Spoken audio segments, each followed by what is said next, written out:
Moi, c'est Sape et je suis artiste.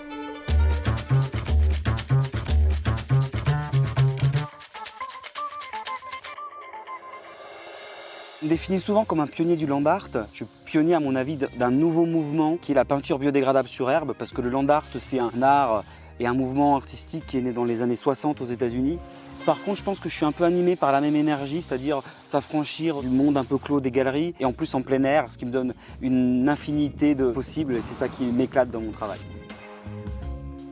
Je suis entre un street artiste et un land artiste. Je fais de la peinture éphémère. Ça craint pas vraiment la pluie. Par contre, ce qui la dégrade, entre guillemets, c'est la repousse de l'herbe. Cette fresque-là, ici à Decazeville, elle fait environ 30 000 m². C'est un petit qui dessine tout son hiver un peu imaginaire, mais surtout autour de la nature, des énergies renouvelables. Et en fait, on a voulu faire une forme de contraste entre ce qu'il y avait avant ici sur la mine, et puis ce que lui il imagine comme monde idéal. En land art, je dirais que chaque projet est vraiment une aventure. Ils sont tous complètement différents, à chaque fois les terrains sont hyper différents. Et en fait, c'est vrai qu'il y a le défi physique, mental et logistique. Et par jour, je dois faire entre 20 et 30 km jour. On bosse déjà sur des échelles incroyables, mais en fait, on doit rester sur une précision qui est hyper serrée. Et j'ai pas le droit à l'erreur.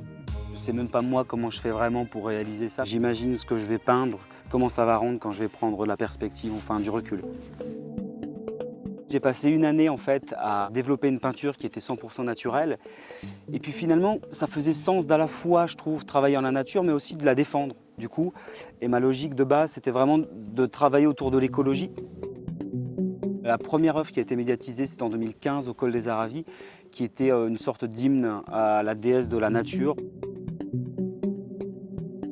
Et puis ensuite, en 2016, j'ai fait la plus grande œuvre au monde avec de la peinture biodégradable à Lézin, dans les Alpes suisses. Ça s'appelait « Qu'est-ce qu'un grand homme ?»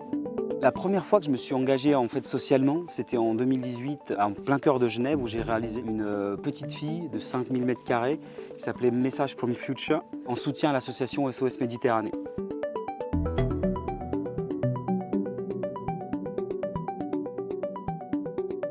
Et on s'est dit, on va continuer dans cette lancée à s'engager socialement. Et c'était le lancement d'un projet qui s'appelle Beyond Walls. Il est parti au pied de la Tour Eiffel avec une fresque de 15 000 m² qui représente voilà, une chaîne de mains entrelacées.